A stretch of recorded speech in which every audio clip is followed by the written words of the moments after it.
anticuerpos que, por un lado, llevan a que esta pérdida de tolerancia que ocurre va a generar, cuando hay alguna exposición a los triggers, que se llama a los desencadenantes, como una infección viral, la misma luz ultravioleta y muchas cosas que se están investigando, a una producción exagerada de células apoptósicas, y esto va a llevar a un influjo y a una formación de linfocitos, de interleuquinas, y que por el otro lado, esa cantidad de fenómenos que se nos desencadenan, que son conocidos como la amplificación inmune, tampoco, así como se producen en cantidad exagerada, ellas se remueven.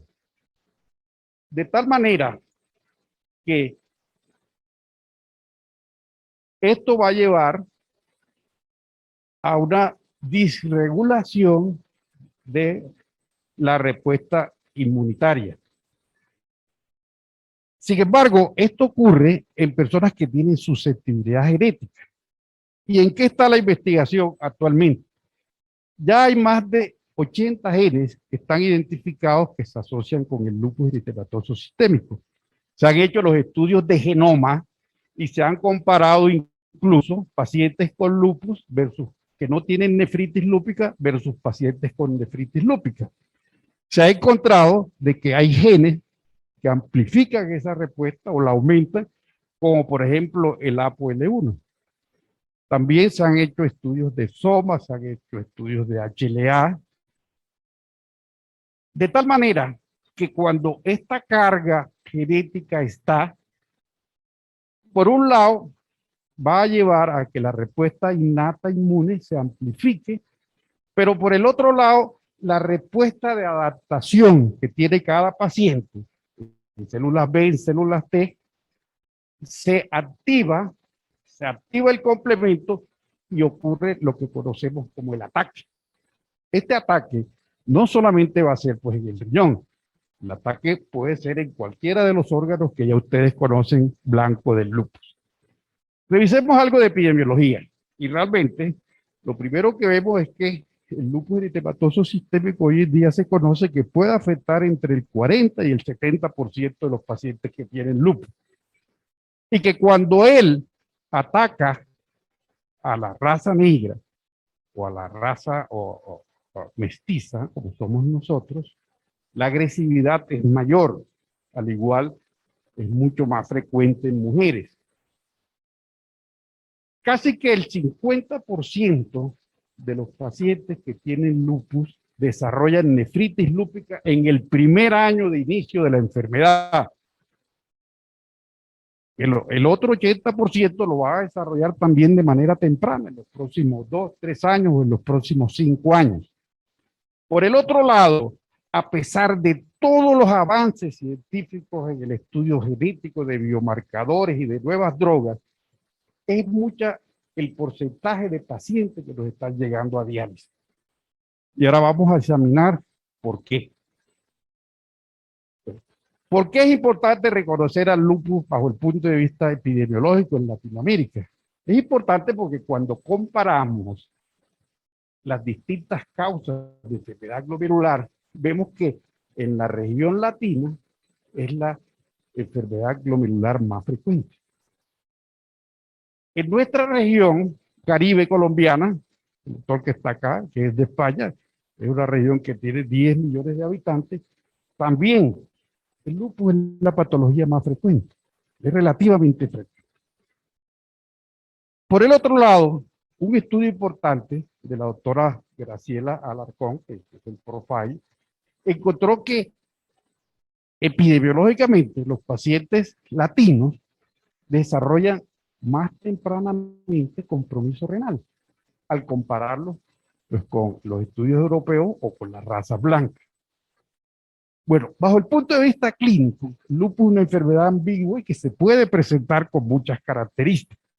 Es muy importante el seguimiento urinario para identificarla. Siempre debe hacerse el seguimiento urinario. Y ahí es donde tenemos las fallas diagnósticas. Muchos médicos no le dan importancia al seguimiento. El paciente con lupus se puede presentar con cualquiera de estas manifestaciones clínicas. ¿Cuándo hacer biopsia? Hoy en día las guías nos dicen que cualquier paciente que tenga más de 500 miligramos de proteínas en la orina o que tenga un deterioro de la función renal o la presencia de un sedimento urinario activo debe tener biopsia.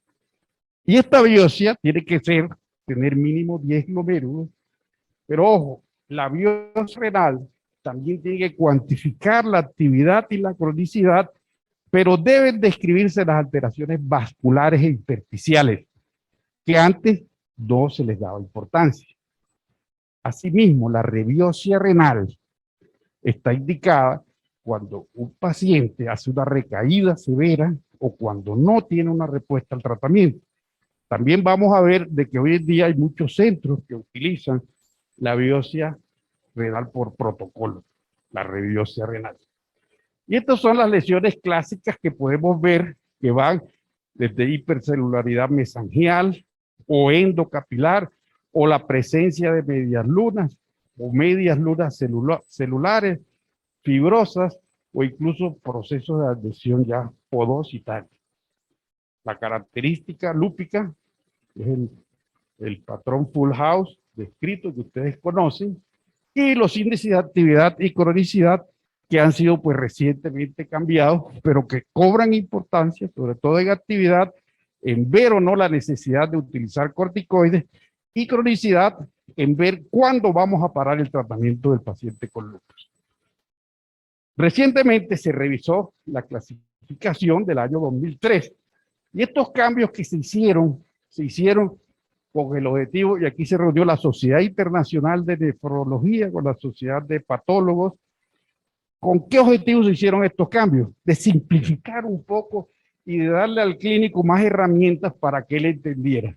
Entonces los cambios se hicieron cambios eliminando algunos como formación global o esclerosis, y además de esto se le dio mucha importancia a las determinaciones en el túbulo intersticio y los cambios vasculares que se encuentran en los pacientes con lupus. Pero por el otro lado, también se incluyó la clasificación de la podocitopatía lúpica, que eran pacientes que llegaban con un síndrome nefrótico y que en la microscopía de luz había pocos cambios, una ligera esclerosis focal glomerular. De tal manera que estos pacientes, que constituyen aproximadamente el 3, el 4% de los pacientes con lupus, así como los pacientes con microangiopatía trombótica, no estaban sido tenidos en cuenta en esta clasificación. Bueno, en cuanto a medicamentos, nos hemos detenido casi que 50 años sin que existieran medicamentos. Lo único que había era corticoides y corticoides o más corticoides o drogas inmunosupresoras. Luego vino el bicofenolato, luego vinieron los medicamentos biológicos. Pero bueno, ¿qué debemos hacer y cuál es la meta que debemos tener cuando nos enfrentamos a un paciente con lupus? Lo primero es ver cuál es la sobrevida que ese paciente va a tener. Y lo segundo que tenemos que enfocarnos es ver cómo vamos a preservar la función renal en el curso de los años y cómo vamos a limitar las complicaciones asociadas a la enfermedad sistémica para evitar que ocurra esto. Cada vez que un paciente de lupus nos hace recaída, es un paciente que está perdiendo función renal. De tal manera que es importante ver la remisión. Y en este estudio, pues, interesante que no alcanzó a salir, encontramos que en la medida en que nosotros logremos una rápida reducción de la proteinuria, en esa medida podemos mejorar la sobrevida del paciente. De tal manera que hoy en día las guías nos dicen que una vez hecha la biopsia vamos a tener pacientes con nefritis no proliferativa, en donde están clase 2 proliferativa, clase 5 no proliferativa, y el 5% de los pacientes, donde están los pacientes con podocitopatía, microangiopatía. A estos pacientes del grupo 1 van a seguir recibiendo inmunosupresores. A los pacientes del grupo 2, como vamos a ver, ya van a tener esquemas de inducción, y estos pacientes de este grupo van a estar individualizados de acuerdo a la condición. Siempre tener en cuenta que debemos seguir con los antimaláricos, de tal manera que las guías en el año 2020 nos recomendaban hacer el proceso de inducción y si ese paciente no estaba respondiendo al tratamiento, teníamos que buscar otras alternativas de tratamiento. Entonces tenemos la terapia multitarget por un lado, y si ese paciente seguía refractario, es el paciente que se debía reconfirmar la biopsia y hacer una nueva rebiopsia. Entonces, viene la pregunta, ¿cuándo hacer una remisión completa? Y hay estos dos estudios interesantes en los cortes iniciales que ellos hicieron pues a un año, tanto el Eurolupus como el estudio de Maitein, en donde se encontró que luego de 12 meses de tratamiento, el objetivo alcanzado primario fue reducir la proteinuria en 0.8 gramos. ¿Cuál es la importancia de que el paciente con lupus tenga esta remisión de una manera sostenida? Y este artículo interesante que se lo ha publicado en la revista Lupus nos lo muestra en el análisis multivariado. En la medida que el paciente tenga una remisión más sostenida, va a haber un menor daño renal. De tal manera que viene la pregunta, ¿cuándo vamos a parar el tratamiento? ¿Cuándo debemos parar el tratamiento? Este también es un estudio interesante publicado recientemente por De Rosa, en donde se encontró de que haciendo biopsia renal, aquellos pacientes a los cuales se tuvieron 36 meses de tratamiento y luego de 12 meses de haber hecho remisión completa, se encontró cuáles hicieron recaídas versus los que no hicieron recaídas, encontrando de que el 44% tenían la actividad histológica en la biopsia repetida y 11 de ellos habían tenido pues flares indicativos de que había actividad a pesar del tratamiento. Y en este caso se sugiere pues continuar pues el tratamiento. También tenemos que tener en cuenta o considerar los biomarcadores. Cada día los biomarcadores tienen más importancia. Este estudio también interesante, publicado recientemente por Mejía, hizo una correlación entre el CD163 y comparó grupos mexicanos y encontró de que en la medida de que hubo una correlación muy exacta entre el grado de nefritis lúpica y este biomarcador. Es decir, el biomarcador cada día nos va a servir de guía para entender nosotros el paciente con nefritis lúpica. Rituximab es una droga que todavía la utilizamos pues en Colombia o se usa en Colombia para los pacientes de recaída porque todavía no tenemos más drogas aprobadas. No vamos a mencionar los estudios. Y recientemente pues se incorporó los anti-CD20, incluyendo pues la terapia Blix, y por el otro lado se incorporaron las drogas como el obinutuzumab, que vamos a mirar algunos aspectos de ellos, y el belimumab. El belimumab fue inicialmente utilizado pues en pacientes, sobre todo con enfermedades hematológicas. Recientemente se publicó la prueba del belimumab, que fue la que llevó a que la FDA aprobara el belimumab y que fue que la respuesta primaria que buscaba el objetivo de este estudio se consiguió tempranamente cuando se comparó el belimumab por el grupo placebo. Entonces la FDA, ¿qué dijo? O sea, queda aprobado el belimumab dentro del arsenal terapéutico para el año 2021. Asimismo, luego vinieron otras drogas, dentro de los cuales tenemos los inhibidores de la calcineurina, y se hizo una modificación en la ciclosporina, en donde se modificó, se encontró que esta droga no solamente inhibía la formación y el daño tisular, sino por el otro lado, tenía un potencial sobre la estabilización del podocito.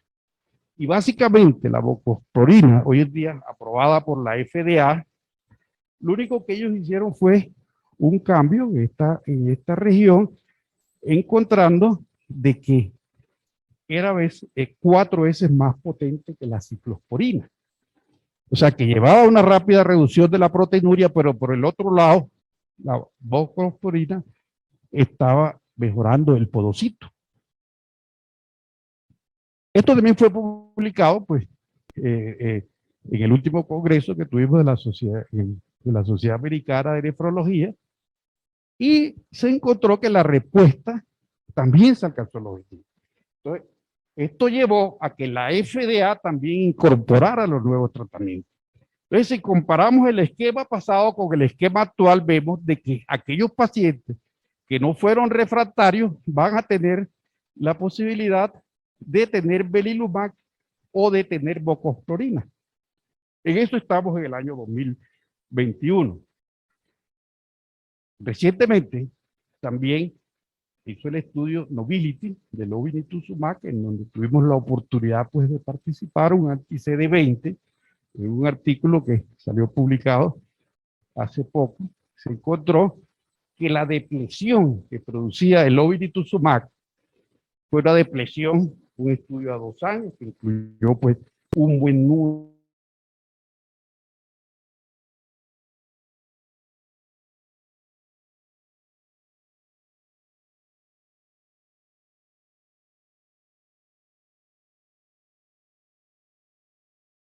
y una respuesta renal bien completa, más sostenida, y esto llevó a que esta droga posiblemente vaya a ser también aprobada por la FDA. ¿Qué viene? Vienen muchos estudios, dentro de los cuales está el secukinumab, que es un anticuerpo monoclonal, está el estudio CASET R616, que es un inmunoproteoma, y está el BMS, que es con perfil de tiroidasa. Actualmente, pues, estamos participando en nuestro centro del estudio del secukinumab, también en el estudio Caseta. Hasta ahora va bien con los pacientes que hemos incluido. Entonces, ¿qué podemos decir dónde estamos ahora? Bueno, en primer lugar, de que definitivamente la patogénesis de la nefritis lúpica es compleja, es heterogénea, y nuestro entendimiento todavía de esta enfermedad es incompleto. En segundo lugar, la biopsia renal es el estándar de oro, y yo recomiendo cada día protocolizar más y tratar de realizar más biopsias de los pacientes con lupus. En tercer lugar, la prevención del brote. Cada vez que un paciente con nefritis lúpica nos hace un brote, es un daño que ocurre a nivel glomerular. A toda costa debemos de evitar que nuestros pacientes hagan brote. Ya lo habíamos dicho. Y en cuarto lugar, estos biomarcadores son prometedores y cada día van a estar más en uso. Es decir, ustedes como generación de nefrólogos en los próximos 10 años van a aprender y hay que investigar sobre la presencia de estos biomarcadores y sobre los hallazgos genéticos de nuestros pacientes. Sin embargo, usted dice, bueno, aquí estamos hablando de una droga que está en los Estados Unidos, de pronto en la Unión Europea, pero acá, en Colombia, nada. ¿Qué podemos hacer entonces?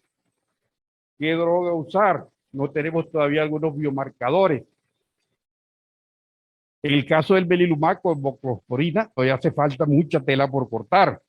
Faltan estudios a más largo plazo. Si estos medicamentos, pues, reducen o no la carga de la inmunosupresión. Si es que vamos a hacer más polifarmacia. ¿Cuál es la barrera que tenemos nosotros en nuestro medio? ¿Y cuál es la proporción de los pacientes que nos van a responder a la terapia de base? Nosotros hemos venido trabajando en los últimos, desde el año 2005 en esta enfermedad, por el Grupo Caribe, y básicamente todo comenzó como un simple registro en el año 2005. Luego hicimos un software de registro de pacientes. Hoy en día tenemos un CRF. Comenzamos georreferenciando los pacientes. Hicimos un registro electrónico y hoy en día llevamos casi 1000 pacientes biopsiados, pues, y registrados. Ustedes ven acá la zona de la región Caribe, donde están ubicados los pacientes. la mayor parte de los pacientes concentrados en Barranquilla, pero también pudimos georreferenciar cuáles en los sitios. Y lo que hemos visto es que la enfermedad está concentrada más en las áreas de extrema pobreza, en los barrios marginales. Ahí tenemos la mayor parte de los casos por nefritis lúpica. A raíz de esto, hemos venido con nuestro grupo de investigación que tiene genetistas, biólogos moleculares, hemos venido realizando estudios que voy a mostrar solamente algunos. La asociación de polimorfismo con los alelos más frecuentes para mirar esta carga. También las variantes genéticas, hemos venido estudiando tríos maternos, pues hemos encontrado que también la enfermedad se transmite a abuela, madre. También hemos venido estudiando algunos biomarcadores y comparando estos biomarcadores con biopsias renales.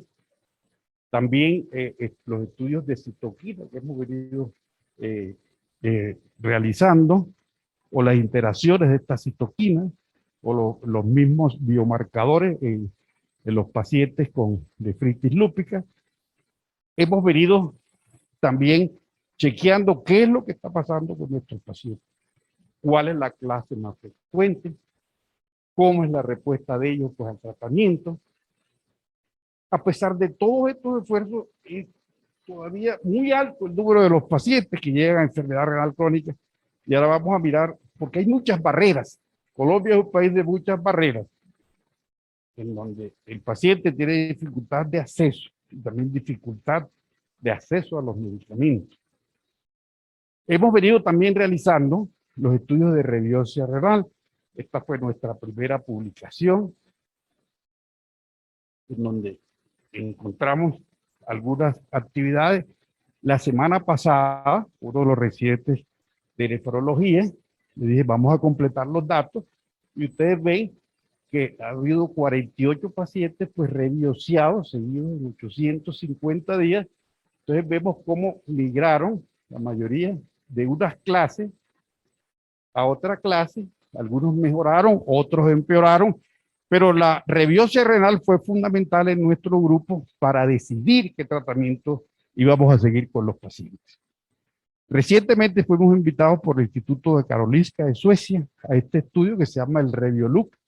Este es un estudio ya de observacional, en donde vamos a tener rebiopsia renal por protocolo, biopsia 1, biopsia 2, biopsia 3. Así que esperemos y nos vamos a comparar con los grupos europeos. Fuimos seleccionados como centro. También estamos trabajando con el grupo GLADEL, que es el grupo de estudio latinoamericano del lupus, y el doctor Bernardo Pons Etel. Aquí hemos incluido casi 40 pacientes con nefritis lúpica clase 4, en donde se está haciendo todo este perfil de biomarcadores, pero también biomarcadores urinarios, y también se está estudiando tejido renal con presencia de transcriptoma. Estamos muy entusiasmados con el estudio GLADEL. Yo creo que ya hay una primera publicación. Esta publicación ya está en la revista Lupus también, de manera reciente. Sin embargo, estos datos van a estar completos para noviembre del año entrante. Hemos hecho un modelo de gestión. Y este modelo de gestión, ya para finalizar, que hemos hecho, está en el manejo integral del paciente. Tiene 4 etapas en donde el paciente nos llega, ese paciente es registrado, trabajamos en calidad de vida, pero es un equipo interdisciplinario el que maneja el paciente. Porque hay muchas dificultades de acceso. Y hemos establecido una comunicación con los aseguradores y las GPS, tratando de evitar que no le suspendan el tratamiento al paciente o que no le den acceso pues, a la cita. De tal manera que este es el modelo de gestión integral que venimos trabajando con nefritis lúpica. Que muchas gracias. Nosotros consideramos que en la región Caribe colombiana existe un gran número de pacientes no diagnosticados, que no llegan, que no son diagnosticados inicialmente, pero que con los esfuerzos y con el trabajo en equipo hemos podido conseguir algunos mejores resultados. Nosotros a través de la Asociación Colombiana de Nefrología también estamos haciendo los esfuerzos con la doctora Astrid, la presidenta del Comité Glomerular y con todo el grupo de los nefrólogos que quieran participar. Todos están invitados para que este esfuerzo en pro de los pacientes con lupus podamos seguir. Muchas gracias.